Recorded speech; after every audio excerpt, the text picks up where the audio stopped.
Leave the gun. Take the cannolis. Okay, real talk. My dad's favorite movie is Goodfellas, and it's so embarrassing. I prefer Donnie Brasco, but that's just me.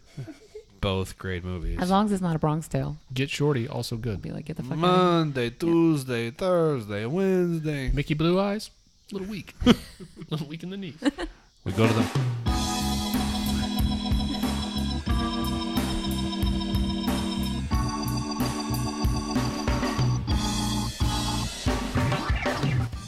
Everyone. Welcome to Let's Pod This. Sorry, Scott was doing electric guitar. Right?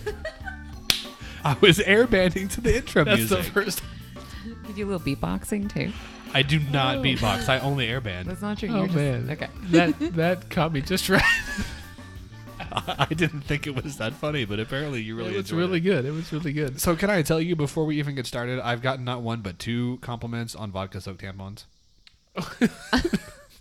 Are you selling them now? No, I'm just saying that people seem to enjoy that we ventured there. So, despite the fact that our microphones didn't work and we had this weird rant about people who soak tampons in vodka and insert them into their rectum as a way to get drunk without drinking, people still liked it, huh? Yeah, people seem to enjoy it. So if we're ever a slow week in Oklahoma politics, we can further explore what happens when people try to take substances in weird ways. Illicit drug use and illicit mechanisms are certainly a topic we could explore. That'll have to be after our Star Wars, Star Trek politics analysis, which I have an idea about that we can discuss out. Because we're coming up on our 52nd episode, which I think will be pretty close to actual year. We may have had a week where we had two. It's almost like been a year. That's a big deal, man. Congrats, real. you guys. So I think we should... Who's talking? Do you hear that? Where did that come from? By Jove. Well, anyway. Can I say your name? My name is Andy Moore. I'm Scott Melson, and we have a guest with us today. Scott, what's her name? Daniela Busciglio. That was nope. There's no T. Oh my God. Oh, man. It's B-U-S and some I's and L's. Daniela, how do you say your name? It's a lot of mix up. It's a very rare last name. I say Busciglio. Busciglio. Not the way you pronounce it in Busciglio. Italian, But it's more of like a Busciglio. in Italian it's Busciglio. So it's a lot of it's Oh, like yeah. a GL, but it's like a L sound. There's like weird. several letters there that you A don't lot of say. weird, and it's like SC, so people are like, Right, yeah. They Do just you know how she knows that it's weird?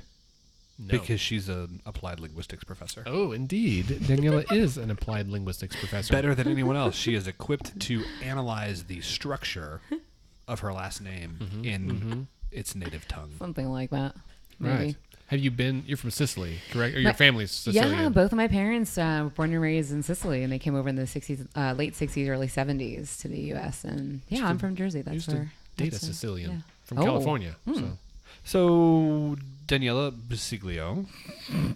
Yes. I'll say that she Is is that kind of Daniela Francesca in my phone. This is Racist. true. Is This that your middle true. name? Yeah, it's my mother's name. That's my Okay. middle name, and that's what I have still. I should really change it, but that's what I have on Facebook. So it's Right. That's probably why I have it in my phone. Yeah. not racist. No. Yeah, it's not Daniela Spaghetti or something. Lasagna. I thought it was like you just Daniela like Guinea. you didn't know Yeah. her last name and you just picked an Italian sounding last name. No. We had an Italian, I was an Italian exchange student in high school named Francesca. Right. I'm not saying common. that it's Gorgeous. racist to have that last name. I'm saying that if you didn't know and you just picked it. No, I would have. Well, I feel like the low-hanging fruit would be the low-hanging cannolis would be something like spaghetti or lasagna. I guess it wouldn't be racist to be like, oh, I don't know Scott's last name. It's Smith. Well, it's kind of I don't think that's how racism works, you guys. fair point. It's Already increasing the intelligence of the podcast. We're 3 minutes in and so far gone. So, Daniela, thank you for joining us. Well, I guess Thank we're you going for to... having me. Do you have any of your plethora of announcements? I do have two announcements. Yeah, so next week we have two debates. Count them, 2 debates on Tuesday, August 21st. Be a debate in the Corporation Commission at 5:30 will be the Democrats. This is for the primary runoff. So 5:30 Democrats, and then an hour-ish later will be the Republicans, provided both Republicans show. As of right now, Republican incumbent Bob Anthony has declined to participate. He asked if his daughter could debate in his stead, I still can't get over that. and we thought that was weird and said, no, we want to hear from the candidates. And they said, why? And we said, Duh. And so they said no. The invitation is still Because open. they're the one running. That's flagrant. Lots of folks, I think, of trying to. Yeah, flagrant. Flag on the play. Do you not have an alarm on I your don't have. soundboard? No, I've got this. You need a whistle. And I know. That's all I've got. I don't have enough things. So, You should make your joke now. okay, yeah, that's why I put it on here. We use these two. We discuss the budget and bad jokes a lot. That's it.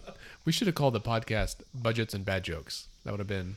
That's an episode. That's right there. an episode title for sure. It is. That's a good one. So I like anyway, Tuesday the 21st, Corporation Commissioner debate at City Pres here in Oklahoma City. It's on Northwest 13th and Chartel-ish. It's near a weird figure 8 shaped traffic circle. So that's on Tuesday. And then on Friday the 24th, another debate. Same place, same time-ish. I think it's at 6. That'll be for the runoff for State Superintendent of Public Instruction, a.k.a. the State Education Superintendent. As Scott says, the principal of the principals. So it's between current incumbent Superintendent Joy Hoffmeister and her opponent, Linda Murphy. So that should be very informational as well. We will be there, and we're co-hosting with Non-Doc and Generation Citizen as we have our other debates. We're pretty excited. We're getting down to the wire here. The election is on the 28th of this month. So those two things coming up, and then I'll plug the rest of the stuff later on in the show. Scott, do you have any articles or announcements? No. This week and next week, and maybe the week after that, are going to be a little different because it's kind of the quiet season for a lot of political stuff at the state level. Well, and we got the opportunity. You know, we've had in the last few weeks, we've had some great guests. We had State Auditor and Inspector Gary Jones. We had Dana Murphy running for Corporation Commissioner Dana Murphy running for Lieutenant Governor. We had Matt Pinnell also running for Lieutenant Governor. Got some great guests coming up. We were fortunate this week, next week, and the week after to be able to line up some guests that had a little bit more kind of an extended period of time that they could spend. Mm-hmm. And, you know, there's a lot to talk about with each of them. So, you know, we kind of felt like it was, and again, if there's a big like breaking, you know, marijuana story, like if there's another major development in breaking pot news, right, in the medical marijuana field, we'll certainly bring that to you. But there hasn't been a whole lot happening locally that we felt like really needed to be talked about. No, and I'm increasingly sad that we may have to trade in our Pruitt Watch music for some other topical music. No. Well, I mean, we're going to keep it. Never. Because you never know when it might come out, but... I mean, okay, you're not saying take the Pruitt Watch music and use it for something else. No, that's dedicated for that topic. Okay, all right, then I'm fine. Just saying, it's going to be less frequent that we hear about him for a while. Dude, do you have the theme of The Godfather on there? Because Nope. we should play it every time Daniela talks. Oh, that'd be funny. No, all I've got is... That's racist. this. Yeah. She's like, no, see that, what you did there? Right, That's was racist. That's how it works. That's how it goes. On the nose. On the nose. All right, well... Okay, Will, fun fact. Yes. My aunt and uncle, that the Godfather theme was their wedding song. Oh, so it's Really? not racist. when they were walking in or walking out? No, like, I think it was, it was before I was born, but I'm pretty sure that was like their song. Like, oh, the Like the bride and first groom. dance? Yes, that one. Interesting. Isn't that, because it's Speak Softly Love. Yeah, Yes. right. I know how to play it on piano. That's awesome. Maybe she could be our house band for the election watch party. I'll be your... Just play that over and over again. Who's the guy that was David Letterman's music Paul dude? Schaefer. Paul Schaefer. Yes, I'll be your Paul Schaefer. Excellent. And Leslie asked us if we would have a female Paul. That's right. And we said, you can't be a female Paul because, you know, Paul is a man. But It's 2018. Sentiment. You can do whatever you want, Scott. That's right. no, I'm not the one who said it couldn't. You said that. I said that's because she doesn't play any instruments. Oh. You weren't rejecting, like, the idea No. If she wants to come play the glockenspiel, that's cool. But I mean, maybe it's not what we're looking for. Yeah. Anywho, we do have a guest in studio tonight. She's already contributed more than either of us have. It's true, and definitely, as much as we are really working to drag down the intelligence level here, she's still building us up. All right, so Daniela, we want to talk to you about what you do for a living now, and kind of your background. So the quick primer is you have a PhD in applied linguistics. Just Yeah. fancy. Thanks. A couple of things about that are fancy. Yeah, PhD, applied, and linguistics, I think are all fancy in their own way. It's a threefer. It is. So tell us what that means. Yeah, so technically on my PhD, just to be official, it says something like curriculum and instruction, which is a really big department over at, I did all my work at UW-Madison. Go In Badgers. Wisconsin. Yay, Badgers.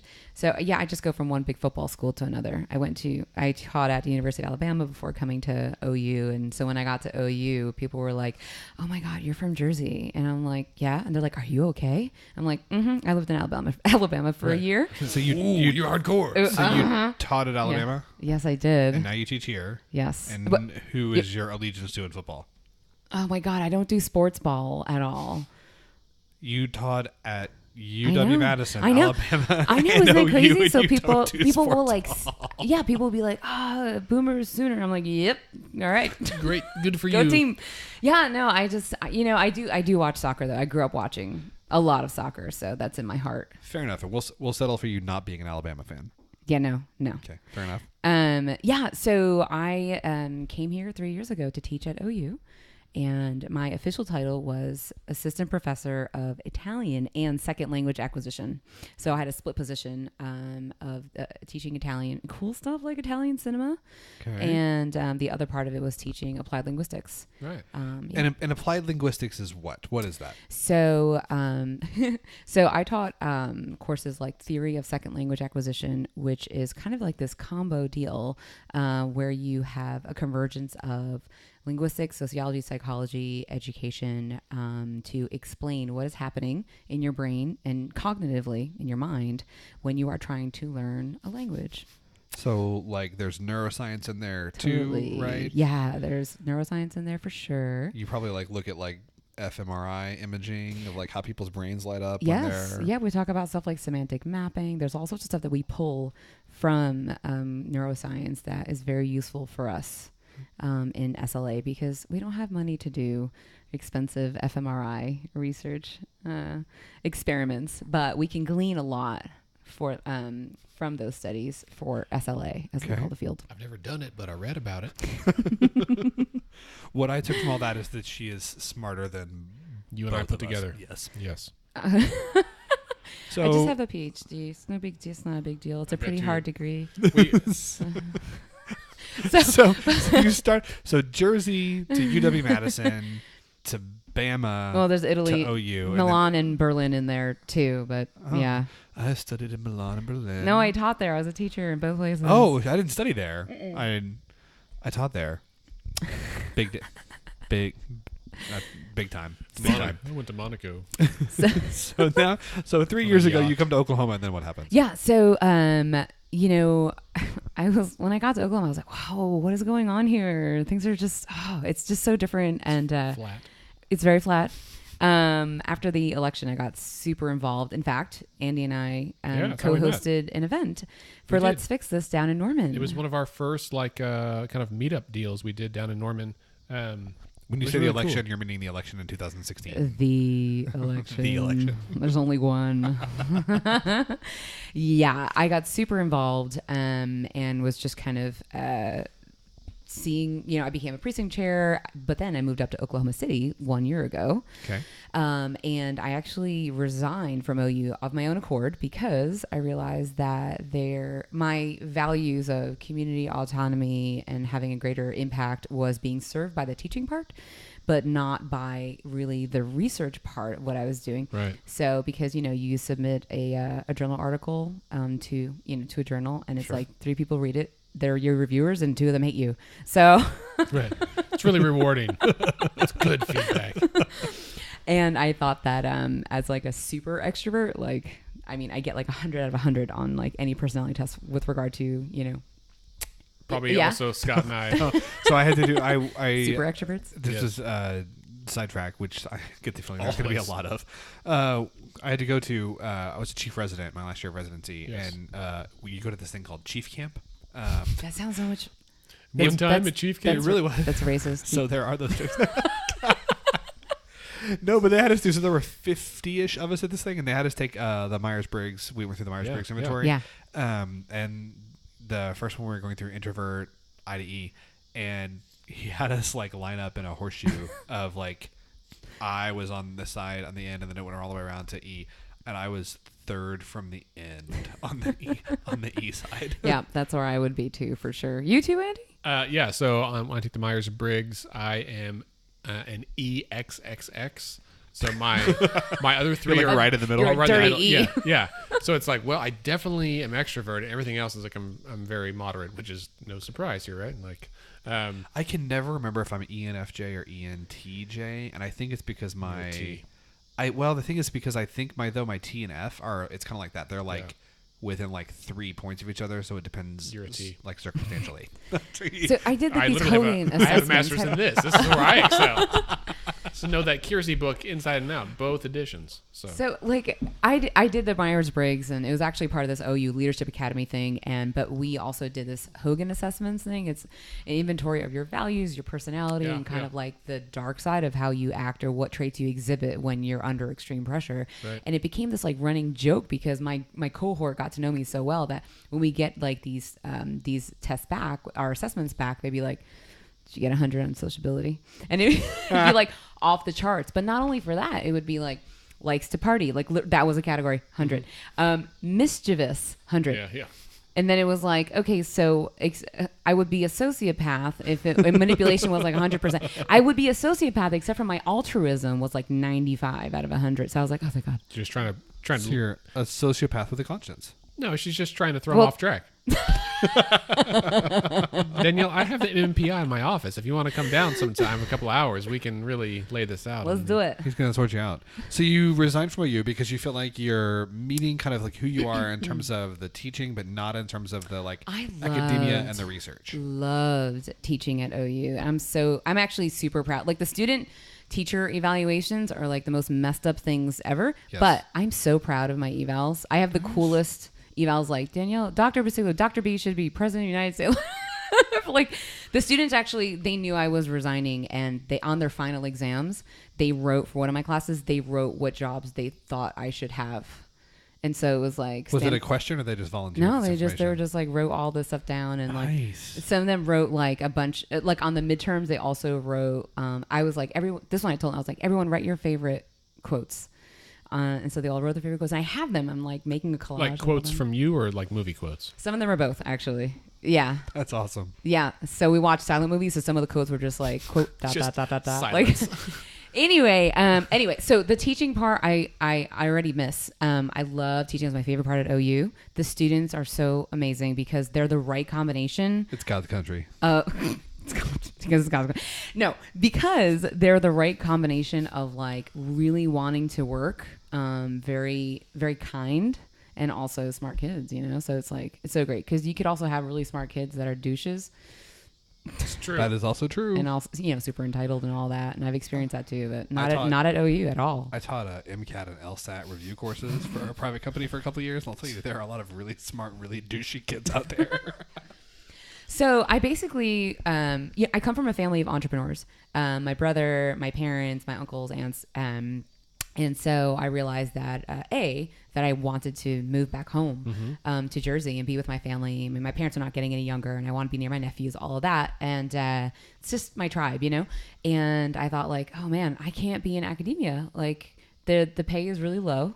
And the cost of living is really high in northern New Jersey, really close to, it's about 10 miles outside of Manhattan. And I realized that this misalignment of value was leading me to basically do teaching in some other way, shape, or form. Right. And I was like, well, there's so much that involves cognitive linguistics in SLA. And there was such an easy jump to make from SLA to messaging, from the brain science behind messaging. So I basically just read a bunch of stuff, and I was like, oh, I totally get this. I already know this stuff, like George Lakoff stuff. So Drew Weston, stuff like that. I read George Lakoff before I go to bed. It's easy nighttime reading, you guys. He's on my bedside table. Yeah, of course. I've got little tabs. Okay, but and real Post-its. talk, he looks like Santa Claus. And he's from Jersey too, by the way. But obviously, he's a professor over at UC Berkeley. I was gonna say, you guys knew that already. Not for me, but for the listeners. Tell us who is George Lakoff. So, George Lakoff is one of the most renowned American scholars of all time. He is a professor emeritus at UC Berkeley. He does cognitive linguistics, And more recently, in the past, I would say a little bit over a decade now, he's been writing books on political messaging for progressives because he knows how behind we are with regard to the right. And he even talks about the history of messaging on the right dating from, the Nixon years. So his book, The Political Mind, I may have read that. So good. So we'll post a link to his website on our blog post about this episode. Please do that. I would not recommend, if you're just getting into George Lakoff, don't read The Political Mind because it's a really big book and it goes into a lot of detail. However, Don't Think of an Elephant is a really short, concise, very useful guide. If you're like, I don't know what to do, I want to figure out what to say, how to say it, and you don't want to play political defense, which is one of the things that the left has been doing way too much for far too long. So we'll, you've kind of already alluded to this, but you are a Democrat or identify as a liberal. Is that correct? Yes, this is correct. And I actually only about a year or so ago, not switched, but formally registered as a Democrat. I just never affiliated with any party before. Well, that's interesting, especially in Oklahoma, where we've seen like the independents registration go up more so than proportionally more so than either party. And so, I mean, there's certainly folks who switch around, but what prompted you to decide to do that? I think it's because there was a reason why. Oh, because I wanted to get more involved and become precinct chair. And I was like, oh yeah, I got to become a Democrat. That's totally cool with me. And I made a lot of friends that way too. And that was really cool. I miss my Norman friends. I don't get to see them that very often. So, yes. And so basically it was funny because I resigned in January and I was like, I didn't know what I wanted to do. I was like, well, and like everyone, as all good ideas come to you in the shower, I was like, some of life's great insights happen in the shower. Wait, hold on. Can I just say this is really funny that there's like a roll of paper, like toilet paper, just hanging out on the. It's barely a roll. It's not a roll anymore. Not anymore. Thank you for making fun of my disability. What? I have bad allergies, allergic and vasomotor rhinitis. See, I can use big words too. Does that just mean your nose runs often? Yes. Bazinga. See, you can't use big words with a linguistics professor because she's like, oh, I know what that means. You can't fool me with your rhinitis and vasomotorness. I really want to just be in a spelling bee. Yeah. Ooh. Can you say it? What? The word. Which word? Vasomotor rhinitis? Spell it, Daniela. Can you use that in a sentence? He has vasorhinitis. I have vasomotor rhinitis. Vaso. Okay, Yeah. VASO. Yes. Motor rhinitis. Well, no. Motor rhinitis. Oh, that's so easy. VASO MOTORRHINITIS. She nailed it. Right. Boom. It wasn't that hard. It was a very compound word. It wasn't the one that I suggested. Well, after she asked me to just sound it couldn't out, hear. like, okay, just break it down by syllables. And I just couldn't hear the first because you talk like fast like I do. It's a Jersey thing, but are you from Oklahoma? I am from Oklahoma. Okay, and you are too, right? I'm from Texas. Okay. He's from everywhere. We're just fast talkers. I lived in Minnesota for a few years. Yeah. But they thought I talked funny too. So, Democratic messaging consultant. Is that what you do now? Yeah. So I opened up. In April, I decided okay, I'm going to do this, and it's going to be my full-time thing. I'm going to become an entrepreneur. And so I posted I made a Facebook post, and I was like, "Hi, I'm a professor of applied linguistics, and if you are a woman and you're progressive and you're running for office, I'd love to offer my services pro bono to help you with your comms and messaging." And within 10 days, I had 15 different. That's awesome. Yeah. Wait, so you do this for free? I did. Okay. Yeah. Get started somehow. Yeah, you got to get started somehow. Sure. And and so I wanted to help people out. I want to get more women elected, and I want to get obviously more Democrats and progressives elected. Can you say who you have worked with so far? Yeah, sure.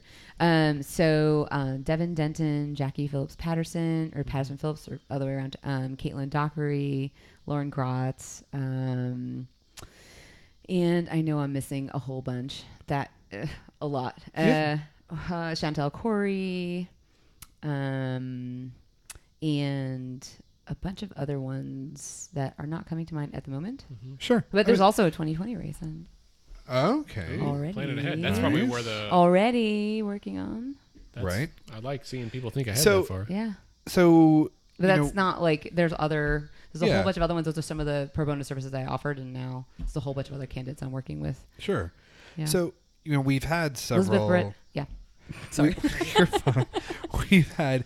We've had lots of candidates on the show, but you, I think, are the first consultant. kind of consultant. So, people, I think there tends to be, and maybe this is just me because I try to follow this world a lot and I read a lot and it fascinates me. I think though that sometimes people think about, they hear the words like political operative, political consultant, messaging consultant. I dabble in the dark arts of opera research. spies. Yeah, like they think it kind of brings this like. But she can't do the James Bond thing, like Busciglio, Daniela Busciglio. I'm sorry, what? you have some phlegm? I think it like brings to mind like I think there's this. It's kind of like lobbyist, right? Like it's a similar term in that you say the word lobbyist and people automatically have this negative connotation. There's to a that. stigma that for sure attached to it. It's so and there have been other even candidates who have openly talked trash about consultants. That candidate didn't make it through her primary. Sure, our candidate did. Well, so against her. Well, so I guess I would say, what can you kind of tell the listeners? Like, you're a messaging consultant. Like, I think people think that means that you tell them what to say. But to me, I think what it probably means is the candidate has ideas and values and things that are important to them. You tell them how to say it. That's exactly right. The latter, not the former. Yeah. So I am willing to bet that there are consultants who do things like, no, you need to say this. That's not what I do. So I do messaging and broad communication strategy, which lends itself also to kind of brand strategy. And you are your brand. It doesn't matter if you're a candidate running for office or you're a salesman or whatever, or own a company. So my approach basically is to, first of all, I really have to get to know you and the most important events over the course of your life that help shape you as a person that led you to the moment where you decided to file to run. So from that, I think one of my greatest strengths is being able to synthesize. I can't say that word, synthesize. I have a little bit of a lisp. And basically distill what values, right, that you cultivated during those probably difficult times. And what values, or what, for example, the values that your parents instilled in you. So we work from there. You need to, I work to identify and hone your personal values before we go into your values as a candidate, right? So, Nyoti Sautan, as they say, you have to know yourself. And the biggest thing that I realize with candidates is that when they get up there, and on both sides of the aisle, they're like, tell the details of their lives. And then they're telling about all the problems in Oklahoma. I'm like, no one cares. Like everyone, like, first of all, we're keenly aware of those problems already. Exactly. I'm like, have you ever written a grant proposal? What are you going to do for me? Mm-hmm. And it's the same thing. And I'm like, you need to talk. And I have like this little, I always show my candidates, that's like this triangle, inverted pyramid, basically. I'm like, values first, right? And then go into your policy. What are you going to do about these things? What are you going to do for me? And then you can include some of the details of your life. Sure. It's so funny. I wrote 2 grant proposals today for different things, and that's the order in which I followed. But I wasn't thinking about it in those terms, and now I feel proud of myself. Yes, nice job. I've written so many grants, and you just have to put yourself in the shoes of the grant reviewers. Right. It's what do you care about, and how are you going to do it? Exactly. Yeah, which actually brings up an interesting point, which is empathy. I'm listening. He just put on his therapist face. I want you to know that. Oh, it's the same face I always wear. I totally forgot. That's also what you do. Also, yes. Yeah. Would you? Well, okay. So I'm curious to flip the tables for like a second. Yeah. Let's fix this as like a 50-50 thing with your counseling with therapy, or is it like no? We don't pay him for this. Right. So I have a job. That's your day job. I have a day job in healthcare. Right. That is not counseling. Okay. Not directly. Okay. It's healthcare administration. That's my day job. That pays the mortgage, as they say.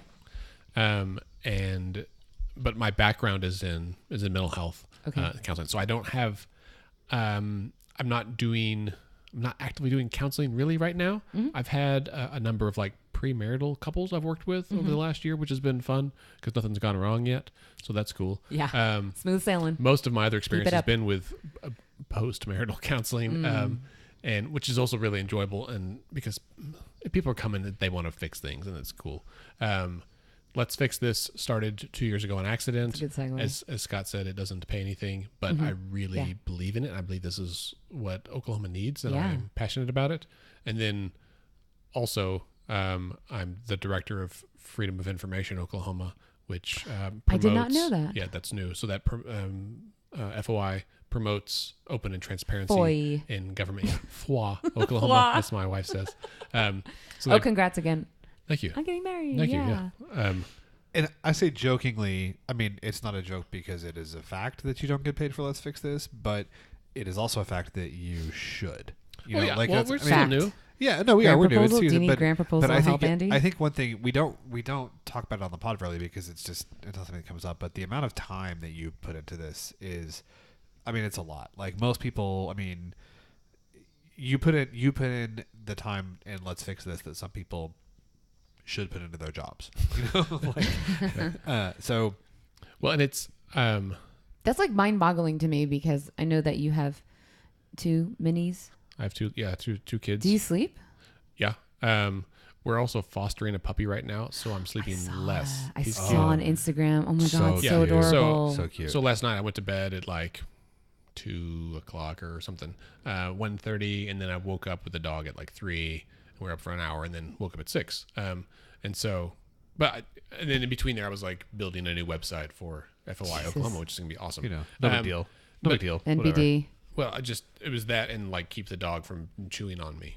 As Well, puppies do. yeah. So anyway, no, but it's important stuff. Someone's got to do it.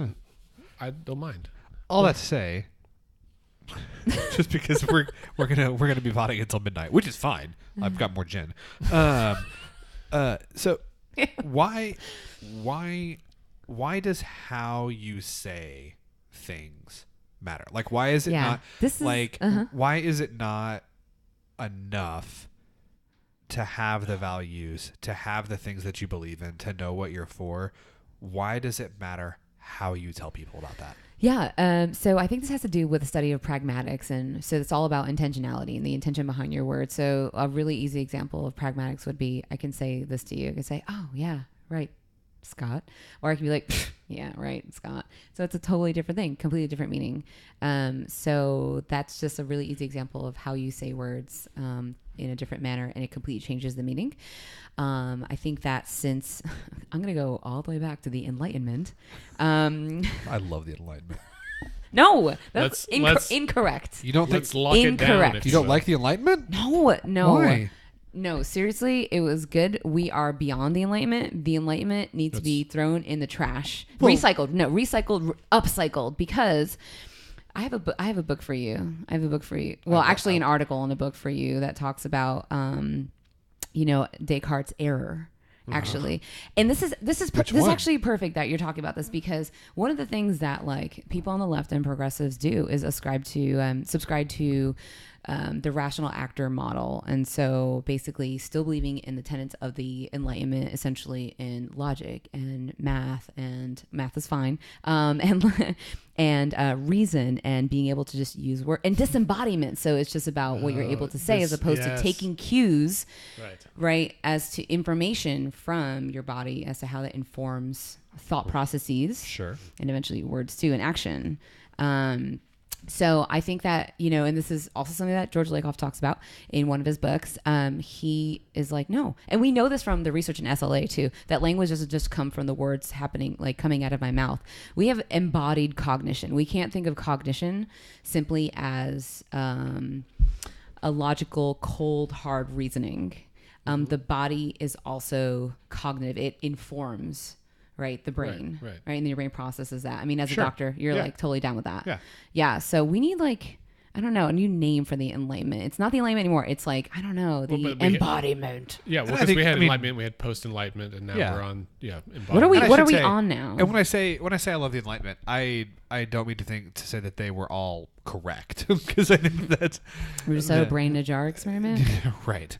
I don't think that they were all correct. I just when I was learning about history, I enjoyed learning. You were about like, the Enlightenment. respect. Yeah, I get it. So It sounded like what you were going to. I don't know, my sound effects are gone now. Wait, why do you not have the air horn on your? Because that is crucial. I'm googling sound effects here. I'll get them for next episode.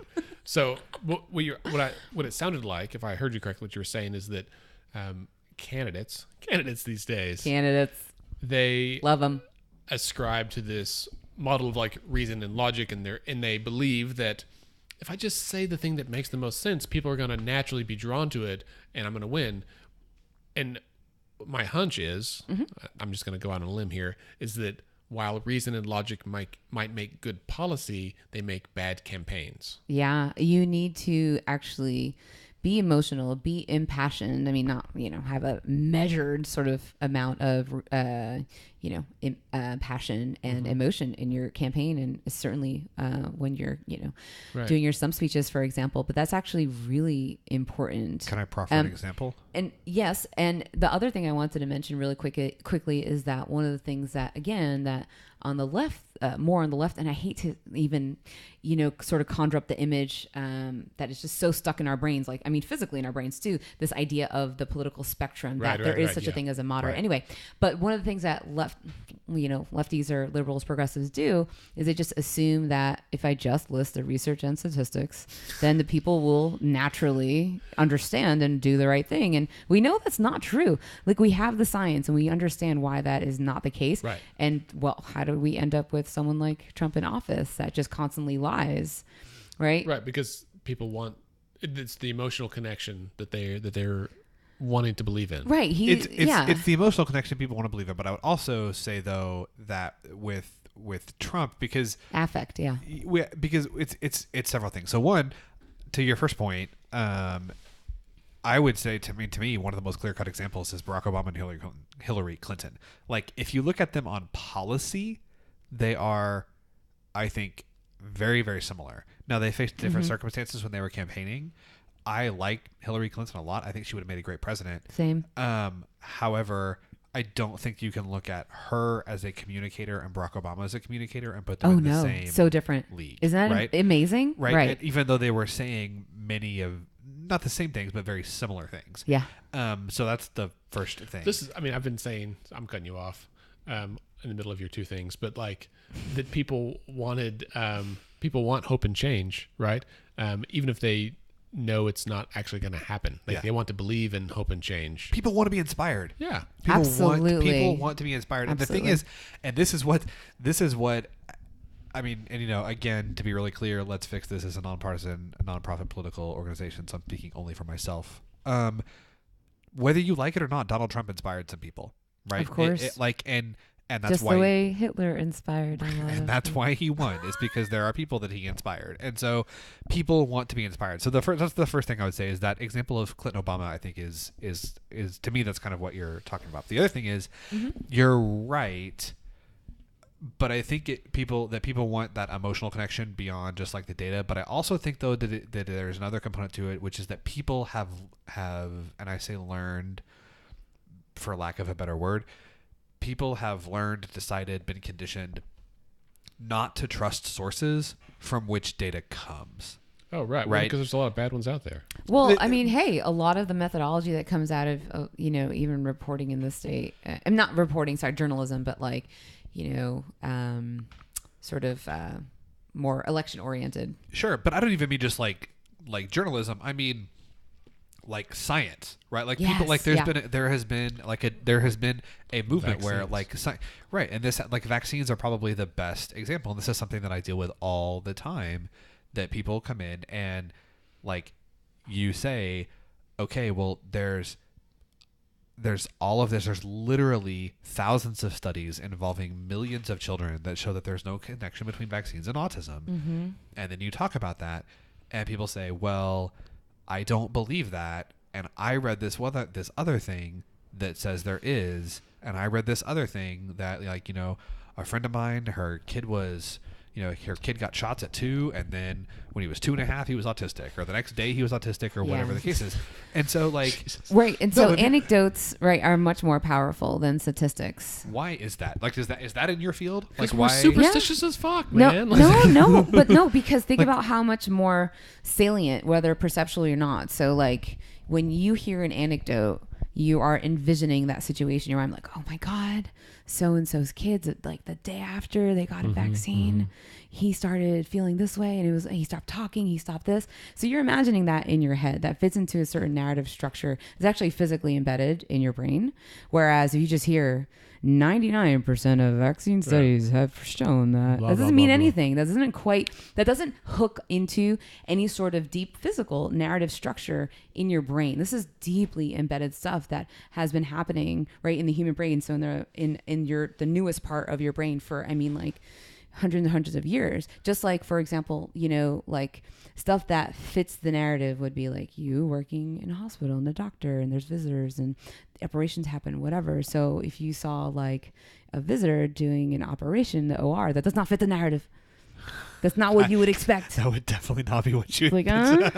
So it's not accepted, so to speak, right? It doesn't hook into the brain. Interesting. Yeah, it doesn't sit in that narrative. So structure. If we could, in the interest of time, I'd like to talk about 2 specific examples of political messaging. I was going to say we need to recently. do this now. Yeah.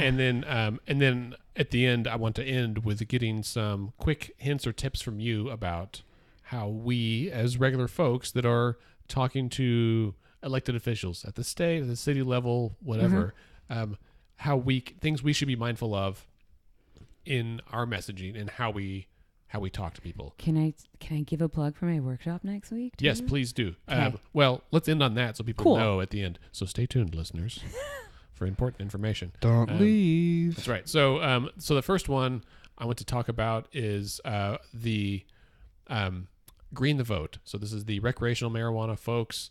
We mentioned, I think last week, that the former, now executive director, admitted that he had lied about the numbers, right? He had said he had inflated the numbers because he believed that if they lost momentum, if he gave the real numbers, they would lose momentum. People would be disappointed and things would just flatten out. Right.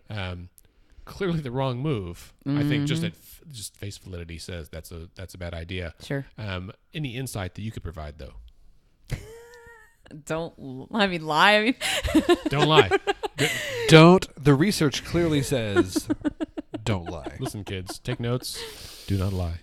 Your parents were right. It's really, obviously it's really unfortunate. I really don't know that I have any other insight. And I mean, that's kind of like a ethics, obviously, issue. It's a little bit different. Does his, he was wrong for him to do it. Sure. But was his theory about why it would work, is that wrong? Like, is he right to think that if he inflated the numbers, that using that as a messaging strategy, right? Like, if I tell people that we're being more successful than we are, that will generate more momentum. Is there anything to suggest that that's effective? Oh, so much. I mean, the right does it all the time. Trump does it all the time, unfortunately. So I think it just blew up in this guy's face, and people do that all the time. Well, for one, he was kind of called to the carpet by members of his inner circle, right? Mm-hmm. Secondly, did you happen to watch the Facebook video? No, I did not. Okay, well, is that the one we're gonna watch? No. Oh. I don't have it pulled up. It's long. The one we're going to watch is better. Yeah, that video is long. But the popcorn. I was watching or listening to Scott Mitchell's. He does a friend of the pod, Mitchell Talks podcast with News 9. They do a News 9 series every week with Scott Mitchell, Grant Herms, and Aaron Brillback. And it's usually pretty insightful. And they mentioned this on this week's episode about the video, and the guy, for lack of a better term, looked like a pothead. And so was he like this? Yes, kind of squinty, and I think everyone had heard about it already because the other people announced that he had lied, and then when he came out, it was like dimly lit, like on a couch, and it was like, oh god, it's totally true. Even if look, guys, oh no, he's totally playing into that awful stereotype. The thing is, man, like. Brillback made a reference to there were these guys They took the rug, man. Like they just took the rug and they just peed on it. Really tied the room together, man. That rug was so great. All right, so that's the first one. The next one we're going to. Daniela doesn't know what we're talking about. No. Is this a movie quote? The Big Is Lebowski. this a movie quote? Oh man, I love that movie, but I haven't seen it in like. Okay, wait. Fun story. Back in 2008, I actually a friend and I, we were Walter and the Dude for Halloween. That is fantastic. I mean, I had like theater beard. Like Nice. it was so good that I came in and my friends didn't recognize me. Well done. That's Solid work. fist bump. Boom. Yeah, it was great. For those of you listening at home, that was a fist bump. All right, so the next thing we're going to discuss is an actual campaign ad that is being aired on television right now. I saw it this morning, and I texted Scott almost immediately. It has been the talk of the town, as they say. This is a campaign ad for gubernatorial candidate in favor of Mick Cornett. And one thing, I don't know if it's important for us to say this on. Do we know, is this being aired by the Cornett campaign, or is this being aired by like a PAC who is working on behalf of Mick Cornett? Right, I'm not sure. Let's watch and find out. Okay. So we're gonna play it, so you'll hear it. Daniela, you're gonna see this for the first time. Ooh. So it's just a commercial. It's only 30 seconds long. Okay. Kevin Stitt says Mick Cornett is in favor of sanctuary cities. That's a bunch of bullshit. Mick was mayor of Oklahoma City, and it's never been a sanctuary city. The police chief agrees. And Kevin Stitt, his company was named one of the 15 shadiest mortgage lenders in the entire country. Who do you believe? The chief of police? Or old Bull Stitt? That's just bullshit. Okay, so I love it. so that's that. Oh my God. So, as a political Yeah. messaging consultant, what are your thoughts? Oh my God. I think it is actually quite genius. As soon as people see it, they're not going to be able to get that out of their heads because it's so catchy and so short. And Right. they repeated it like 3 times. Right. Yeah, it's Lather, so rinse, repeat. they That's- bookend, yeah. right? They say it at the beginning. They have the rancher say it, who's an actual Oklahoma rancher. The one with the end, I don't know. She may be an actress. Bookend, yeah. And then in the middle, just the bullshit, which I want. Bullshit. I really want to Can you make that cut into that one of out your... and Yes. put on the soundboard exactly. here. Yeah. Again, That's to be really clear, really good. And it's short. It's only 30 seconds. for anyone who's listening from the Tax Commission, please don't take this segment to be an endorsement of Mick Cornett for governor. We are simply critiquing this ad from a political messaging Right. No, perspective. yeah. I just thought it was catchy. And because I saw it on social media, like I saw it on TV this morning, and then not 15 minutes later on social media, someone had a screenshot in reference to the bull that was loose in Right. Oklahoma City the other night. They just posted bullshit, and I was like, oh man, Well, it's already made the jump wow. into like the common vernacular. It's And becoming like a meme. Well, and, like, almost a local. Yeah. What and you texted me, I think it was like 6:45 this morning, and I watched it, and my response was much the same, like, oh, this is hilarious, and it's brilliant because Yeah. again, like you said, it's short, people will remember it, but the other thing is, it's something like it can almost be a whole campaign, right? Like you can take that phrase, the bullshit, and you can build. I mean, the number of ads that you can, Oh like my the number God, of it's different endless. and unique ads that you Oh, could build off right, that phrase. Yeah. I mean, because you can say like people, like if Kevin Stitt comes out with a new proposal, they can say, well, that's just more of the same old bullshit, right? It undercuts they can- everything. Yeah, like it's. I don't know who Mick Cornett's campaign consultants are. I don't know who of them like came up with that ad, but whoever you are, well done, sir or madam. It could have just been a bunch of 8th graders, though. Really. Probably that's true. That's true. And I think like, but it's got that, as we said earlier, like kind of a face validity. Oh, it's catchy. It's short. Very. It's got a good punch. It in well, the middle. and- It's bullshit. Like, Yeah. And oh, that's so good. The Cornett campaign was airing. Do we have Stitt's ad pulled up? I can pull it up. Yeah, keep talking. So the Cornett campaign aired this in response to an ad that the Stitt campaign aired last week, and it was hitting Mick Cornett on 2 things. One, his alleged support of sanctuary cities and not saying that there should be a border wall, and then 2, that that Cornett was not a Trump supporter. He was basically saying that Mick Cornett was a quote unquote never Trumper, and then also saying that he wanted Oklahoma City to be a sanctuary city. And so he aired an ad kind of hitting Mick Cornett on those issues, and this is the Cornett campaign response. If we can find the Kevin Stitt ad, I would be curious to see like your reaction to that one and say like kind of It's going to be hard to beat. From a comparing and contrast standpoint, like what works or doesn't work about the Stitt ad, Yeah. and what works or doesn't work about the Cornet ad as a response to it. Sure. So, fun fact, I don't own a TV. Oh, I just watch the internet. okay. Yeah. Like Hulu and Netflix and whatnot. Not even. I honestly don't. I'm so entrenched right now. So I'm working for the comms director for Mark Miles' campaign. He's running for Attorney General. Yeah. So I have my own firm. It's DFB Consulting. And then I also we have a campaign consulting consortium called Frontrunner Campaigns. So I also do work with them. That's how I'm part of now of Mark Miles' campaign. Right. So yeah, I don't even. You don't own a TV. What's all your furniture pointed at? It's interesting because it's, I have this really cool feng shui kind of flow, but there's no good place to even. It's weird. I can't explain it, but there's no good place to put a TV anyway because I have all windows and a big fireplace. That's probably genius on your part. It is.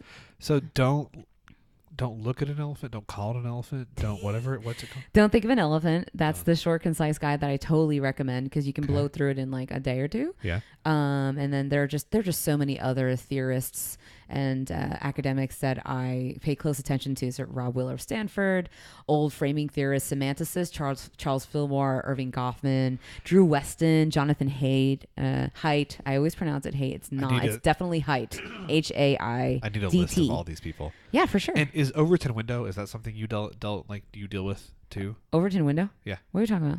So the idea that It's a no. So, probably a no. So the Overton window is the idea that the Overton window is the bounds of the window are what's considered normal, right? So in immigration enforcement, the Overton window would be one end would be you let the paradigm would have been first that okay, we don't have open borders, but if people come across and they're not breaking any laws, we're not going to actively it's still illegal, and if we catch them doing something, then maybe we'll deport them. And then that's one end. And the other end would be we're going to try harder to catch them, but when we do catch them, before we deport them, we'll see if they're actually causing any problems. So it's kind of an issue of relativism a little bit too. Yeah. It sounds like. And so one of the arguments about Trump is that by the family separation policy, he moved the Overton window and made the other end is we're gonna deport everybody and separate children from their families. And by moving that side of the window, he's now made it more acceptable to have a much, much, much more stringent border policy and make it seem normal. Because he stretched the bounds of what's considered possible. So the Overton window is the window of what would be considered normal and acceptable. Oh, I see. And so you can move the window How do I not know about by this? changing one extreme or the other. So the progressive end of moving the window would be we're actually not going to have an immigration policy. Whoever comes in the United States, however they want to get here, however they get here, once they're here, we don't care. That's really interesting. So again, we have the image in our brains because it's so deep in a narrative structure of this spectrum, right? But I do think that it is useful when we talk about pulling. So what the right has done over the past 30, 40 years is essentially pull everything more towards the right. Yes. So, so that the center now actually looks like what would have been pretty straightforward Republican position 20 years just ago. Listen to, Ronald Reagan's speeches on immigration. He was pro-immigration and pro-immigration reform and all that stuff. Amnesty and everything under Reagan. Yeah, totally. So I guess can't find that. I can't find it. There's a bunch of articles about it, but apparently about a week ago, shit got ugly and both sides just started throwing attack ads. And so here we are. It's been so crazy. So, even on the Attorney General, I don't know if you guys are paying close attention to what's going on the GOP side of the Attorney General. Between it got nasty. We had a debate actually, and it got nasty in our debate. Not as nasty as I thought it would, but so good. Yeah. Right. Well, Daniela, can you give us? We'll kind of end on this note, but give us a few tips for regular folks, for listeners who may be planning, looking forward to meeting with their new legislators, city council, mayor, whatever. What are things that we should keep in mind when we're talking to legislators to help make sure that our point gets across the way we want it to. And that you're sticking the landing. Yeah, exactly. Yeah, totally. You can do it, Caddy. You can do it. So what you need to, the first thing you have to think about is that we're constantly playing, as I said in the beginning of the show, political defense. And so even and this is what don't think of an elephant talks about a lot, is that you are still activating quite literally in the physical frame, right? The neural bundle in your brain, even when you are negating the thing, right? So the most famous example is, what did Nixon say? I'm not a crook. Which time? Oh, Everyone knows, right? The thing Yeah. right? It doesn't matter. Not a crook. You're still, I am not a crook. So you're still activating that frame and thinking about him as a crook because he said that, even though he said he wasn't a crook. right. So, this is the first thing. So, you need to completely reframe what you are saying, and you need to play. What I'm trying to say is, you need to play political offense. So you need to find a way to make sure that you are not, for example, listing statistics and facts that does not resonate. Right? Have very clear, specific, short anecdotes, because the longer that you speak, and I tell this to my candidates too, the longer that you speak, right, you dilute your message. Economy is power. Right. And keep it short and simple. If you have 5 minutes, say it in 3. And I use that same rule. If you have 5 words, say it in 3, right? Because people remember what you're saying, because we don't have long attention spans. That's one of the best teachers that I ever had was my European history teacher, my AP European history teacher, my sophomore year of high school, and like she's the one who taught me how to write. And of her many things that she taught me, one of the lessons that's always stuck with me, it was like, if you could say something in 10 words or you can say it in 5, say it in 5. Always. If you can say it in 5 words, but you can also say it in 3, say it in 3. That's right. Like, Always. That's an absolute key to success. If you can just not talk at all, that's preferable. Oh, shade. Yeah. you So should try this sometime. Just turn in a term paper. I know you asked for 20 pages, but I feel like I can get mine in 1 word. Yeah, that's right. I have my 1 word term paper. So if you can, so the idea, okay, so I want to just mention this. Yes, I am progressive. I am a Democrat, and I work only with Democrats and progressives. However, the reason why I'm doing what I'm doing is because I really believe that we are 2 wings of the same bird, and that I absolutely refuse to have anyone believe that we are as divided as people may purport that we are, whether it's this administration or, for example, the agenda of the Russian meddling was exactly that, right? To sow chaos, to divide us even more. I'm not having it. So Hashtag hoax. Hashtag rigged. Fake news. right. So, Hashtag but the way sad. that you reach across is by your common values. And so the funny part is that, when I train candidates and when I talk to them, even I talk to lots of groups of people. And I was actually in Dallas a couple weekends ago to do a workshop there for the North Dallas, Texas Democratic Women. That was a long title. Okay.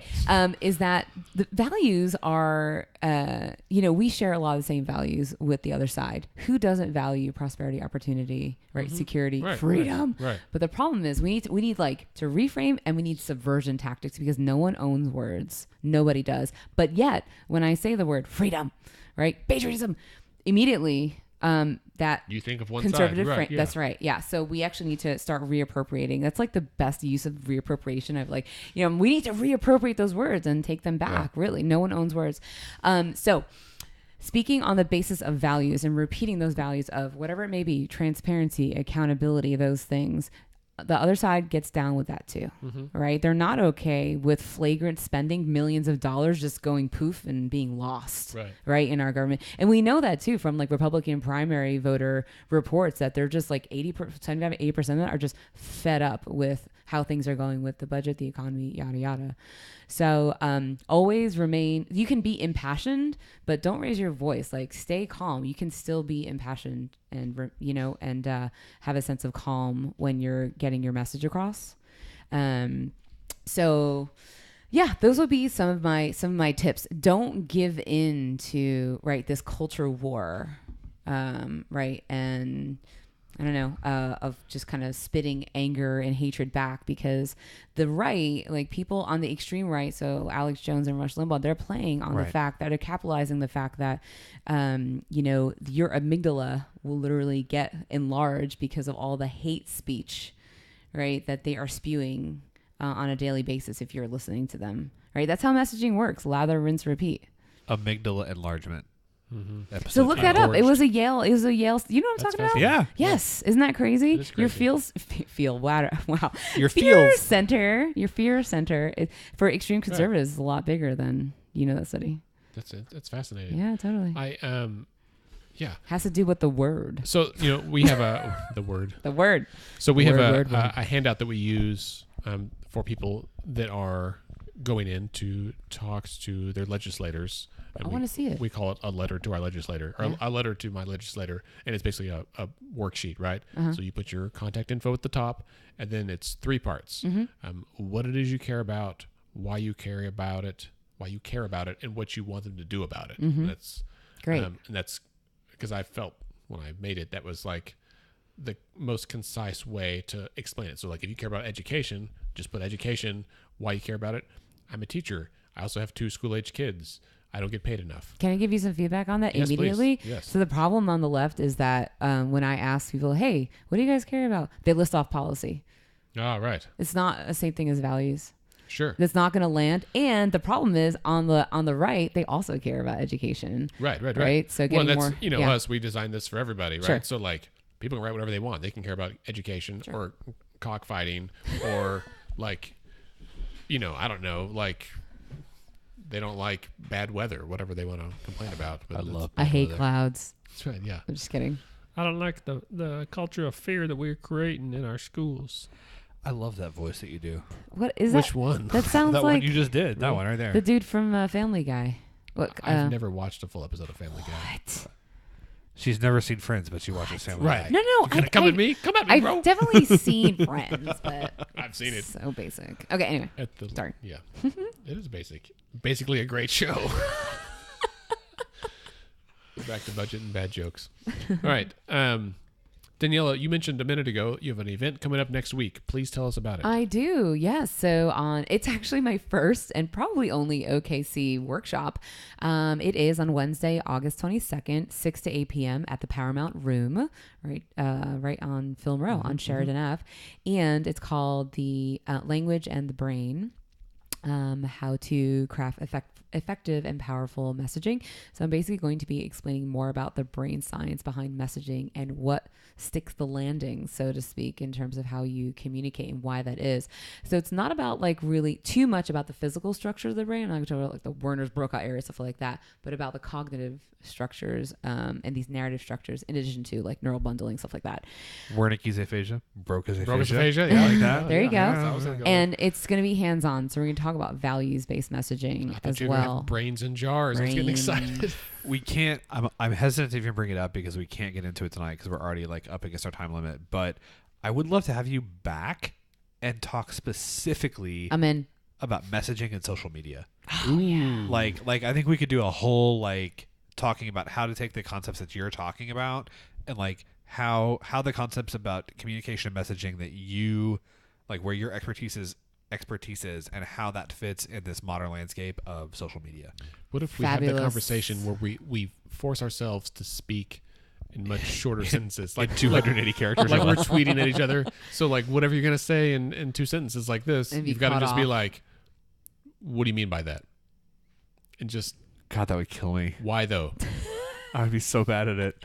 I would be so bad at it. He's just trying to tell you to like, Did I talk too much? Yeah. Yeah, I know. That's No, what- we're I'm just all kidding. talking. That's why we have a podcast. So anyway, that's the workshop that I'm doing. It'll be super hands-on. It's a chance to network and meet new friends. What and is there's a full the, bar at the what is it- Paramount Room. What does it cost? So if you're at the door, it's going to be $40. Okay. It's 2 hours long.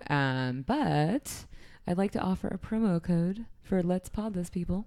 Nice. We do Ooh, love a promo promo codes for our potters. Yay! Okay, so if you type in "Let's Pod This" at the checkout, and so you can find the event on Facebook, by the way. If Okay. you type in the brain and language and the brain, it should come up. I can give you guys a link. Yes, please to- do, and we'll I put will it on. put it We'll put it on the blog, and can Sure. we put it on our Twitter too? Yep. Can we tweet it? Cool. Yep. $10 off the ticket price. All And this is what day? 22nd, which is a Wednesday. 'Kay. It's in a week. Totally terrifying. Low key terrifying. And Notice. what time will it be at the Paramount? The event is 6 to 8 p.m. Awesome. Yes. All right, super.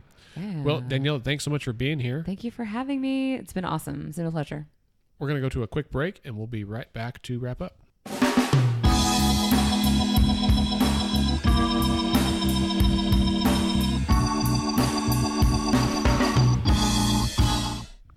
All right, we're back from the break. Scott, what's on your mind? So there's two things that I wanted to bring up this week at some point, and it's kind of related to a conversation that we had last week.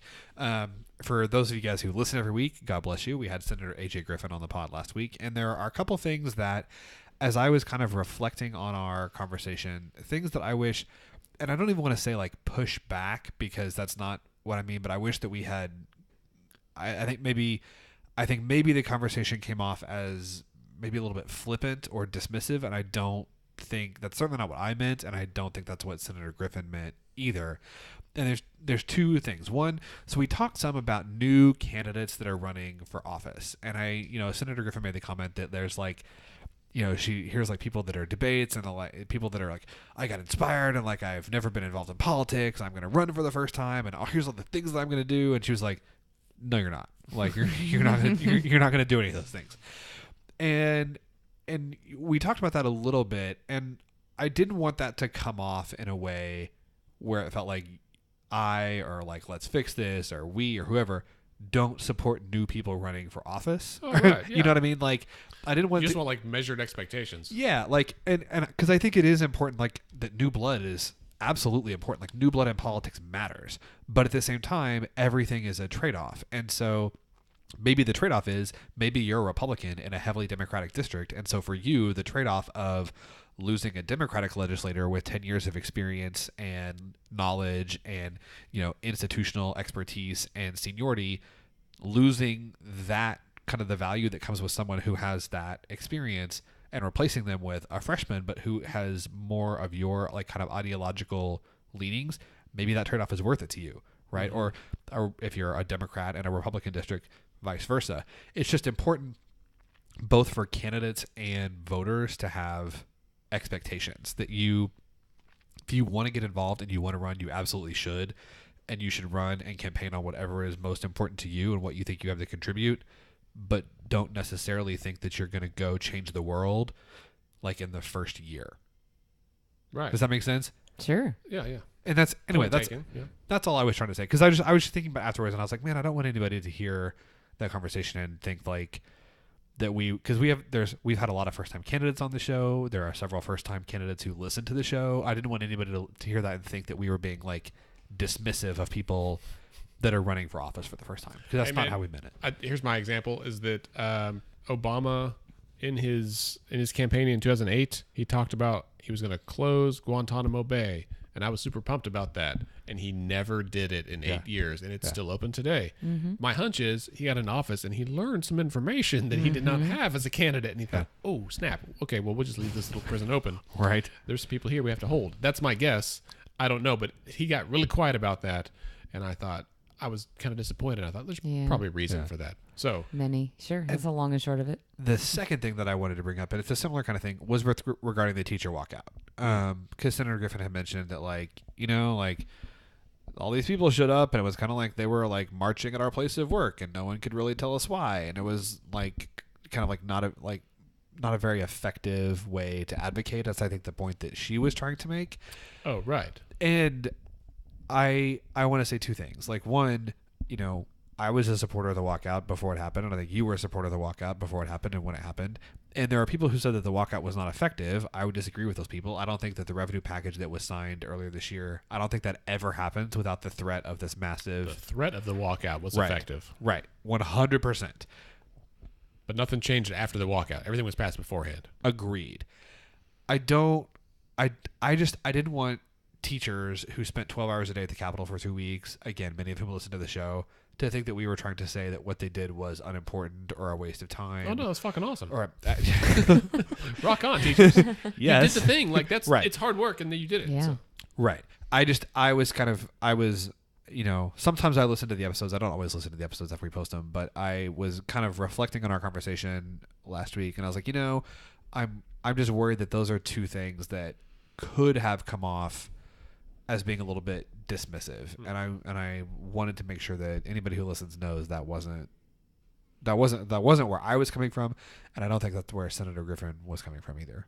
But Do you get any comments or anything that alluded to that, or no, okay, like this I'm is just curious. this Okay. is no one like hate tweeted me or like whatever. This is literally Your reflection. Yeah, you said that the idea of like opening this campaign consulting firm came to you in the shower. This was something I was thinking about, like I was taking a shower like Friday morning or something. You're after in the your gym. beautiful clawfoot tub that I totally took a picture of because I love that tub. That's so weird. Let's tub this. This was not Scott Melton's tub, this y'all. was. I do love that tub, but this was not a tub. This was a shower. I thought, and I was like, I just don't want this to come off as dismissive at all. Yeah. Because Fair point. I don't. We've talked about before. I don't ever want anyone to listen to the show, Democrat, Republican, liberal, progressive, libertarian, however you like, whatever you identify as. I want you to feel like your thoughts and perspective would be like welcome here, and I don't want you to feel like this is a place that is trying to alienate people who think like you. Kumbaya, my friend. You Two like wings that? of the same bird. Too. There it Caw-caw, is. caw-caw. So with that, feel free to wrap up. All right. Well, Scott, thank you for being here as always. Daniela, thank you for being here as well. Thank you. And that brings us to the end of this episode. Don't forget to subscribe and rate Let's Pod This on Apple Podcast. And you can find us on Spotify now, which is very exciting. That helps other people discover us and become better informed. Remember, you can connect with us on Twitter and Instagram at Let's Fix This OK. We're on Facebook at Let's Fix This OK as well. Scott is at SC Melson. Andy is at AndyOKC. Daniela, are you on Twitter? I am not on Twitter. Okay, well, that doesn't Facebook. count then. That's Facebook it. only. Sorry. We'll post a link on the blog post for this, so be sure to go to our website, letsfixthisok.org, and look at the blog, because we'll put that out there the same day that this episode launches. Remember, our podcast is edited and produced by Scott and me, and Let's Pod This is a member of the Mostly Harmless Media Network based right here in Oklahoma City. Our theme music is generously provided by the Sugar Free All-Stars. Let's Fix This is a nonpartisan, nonprofit organization who strives to educate and equip all Oklahomans to become engaged with their government. We encourage you to get involved in any way you can, and remember, decisions are made by those who show up. Have a great week.